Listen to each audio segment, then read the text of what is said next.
भाजपा के नेताओं को और प्रवक्ताओं को, नरेंद्र मोदी को, बिहार और देश का छात्र नौजवान युवा मातृभूमि की सेवा के लिए, रक्षा के लिए और देश का 130 करोड़ नागरिक चैन से सोए और हमारा देश अमन से जिए, इसके लिए हम सरहदों पे हैं नरेंद्र मोदी जी। ना कि हम आपके 20 लाख रुपए और आपके पैसे से खाली होगी, वो पैसे के लिए होगी। एकदम स्पष्ट समझिए, कोई भी सेना का सैनिक कभी भी पैसों के लिए नहीं, जिस दिन वो ज्वाइन करता है मातृभूमि की रक्षा के लिए और घर में कह देता है अपनी पत्नी को कि आज से तुम समझ लो कि हम तुम्हारे पति नहीं है, बहन को कह देता है भाई नहीं और माँ को कह देता है कि तुम्हारा बेटा नहीं, आज से हम भारत माता के लिए समर्पित हैं। आपने तो इतना बड़ा कलंक दिया है इस देश को, इतना बड़ा कलंक दिया है जिसको भरते भरते शायद आप इस दुनिया में ना रहे नरेंद्र मोदी जी। हम पैसे कमाने का जरिया सेना नहीं है, मातृभूमि की रक्षा और सेवा करने के लिए हम सेना में जाते हैं। मोदी सरकार के अग्निपथ योजना को लेकर के भारी बवाल बिहार में जारी है। 5 ट्रेनों में आग लगा दी गई, बीजेपी दफ्तर को फूंक दिया गया और बीजेपी विधायक की गाड़ी पर हमला भी किया गया। सरकार का ये कहना है कि इस योजना से छात्रों को बहुत लाभ मिलेगा, 4 साल की नौकरी मिलेगी, लेकिन छात्र इस बात को मानने के लिए तैयार नहीं है। बिहार समेत अन्य राज्यों में भी इसको लेकर के प्रदर्शन जारी है। हमारे साथ पटना विश्वविद्यालय के छात्र संघ अध्यक्ष मनीष जी हैं। मनीष जी, आप भी इस आंदोलन में कूद गए हैं, आखिर क्या लगता है कि रोजगार दे रही है सरकार और आप लोग विरोध कर रहे हैं? देखिए, ये रोजगार नहीं है, रोजगार के नाम पे कुछ क्षण की खुशी है, कुछ क्षण की, और सबसे बड़ी बात कि जहां पहले से कई लाख वैकेंसियां खाली है सैनिक में, फिर वहां अस्थाई बहाली करने में क्या हर्ज है। 3 से 4 साल हो गए तीनों सेनाओं में बहाली नहीं हुई, सीटें खाली है, फिर ये 4 साल वाली प्रक्रिया, ये हमारे समझ से परे है।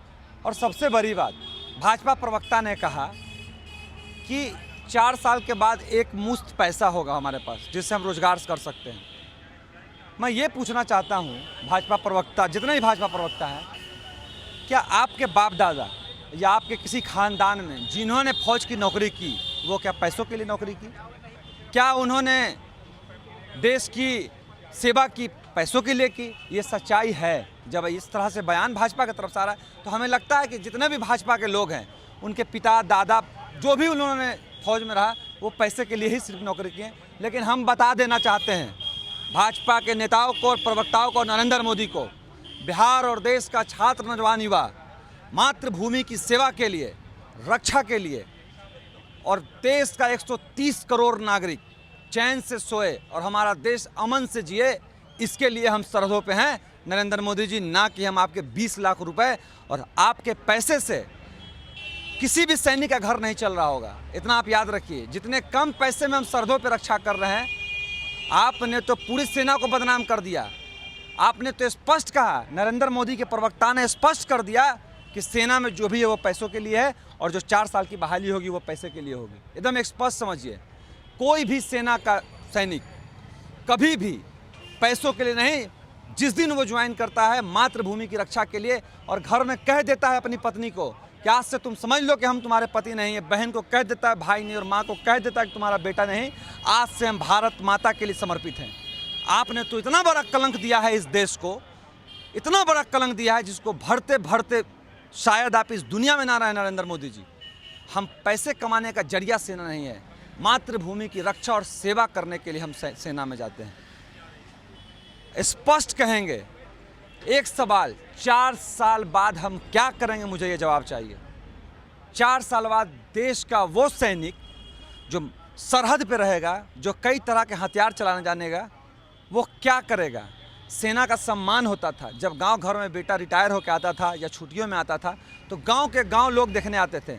लेकिन अब वो बेटा रिटायर होकर आएगा तो उसके पास कोई काम नहीं होगा, वो तो या किसी होटल में गार्ड का नौकरी करेगा, किसी अंबानी अडानी जैसे लोगों का बॉडीगार्ड बनेगा, या फिर रिक्शा ठेला लगाएगा, चाय की दुकान लगाएगा।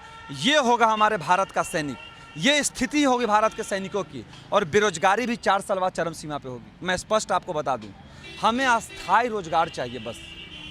नहीं, आप लोग हमेशा प्रधानमंत्री का विरोध करते हैं और आपने अभी कहा भी कि छात्रों को सड़कों पे आना चाहिए अपने अधिकार के लिए। ये एक तरह से मजाक है युवाओं के साथ।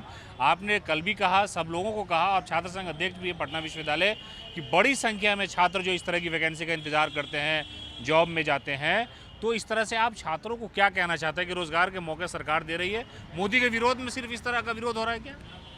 देखिए, रोजगार के मौके नहीं दे रही है, बर्बाद होने का मौका दे रही है। मैं आपको बता दूं एक एग्जाम्पल से कि 10वीं से 12वीं के छात्र जाते हैं सैनिक में, साढ़े 17 से 22 वर्ष की उम्र सीमा तय की गई है। 10वीं के बाद बच्चा भविष्य निर्माण के लिए कोई साइंस लेके पढ़ता, कोई कॉमर्स लेके पढ़ता, कोई आर्ट्स लेके पढ़ता, कोई डॉक्टर, इंजीनियर, IAS ऑफिसर बनने की तैयारी में रहता है।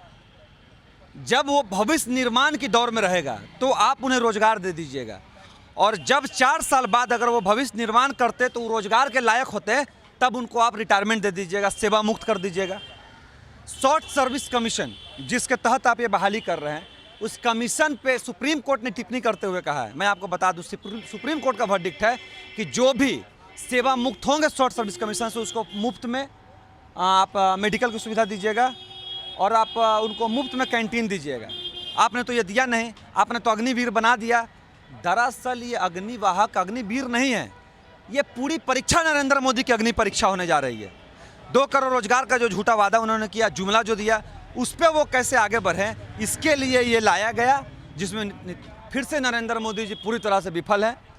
हम आपके चैनल के माध्यम से स्पष्ट कहेंगे, हमारी कोई मांग नहीं है, हमारी अस्थायी बहाली चाहिए। 4 साल बाद हम क्या करेंगे, हमें BMP, BSF स्टेट पुलिस में हमें नौकरी दे दीजिए। आप कह दीजिए कि पहली प्राथमिकता आपकी होगी, जब इसकी वैकेंसी आएगी तो हम जाने को तैयार हैं। अरे मातृभूमि में कहाँ बिहार और देश का कोई नौजवान पीछे हटा है लड़ने और मरने के लिए?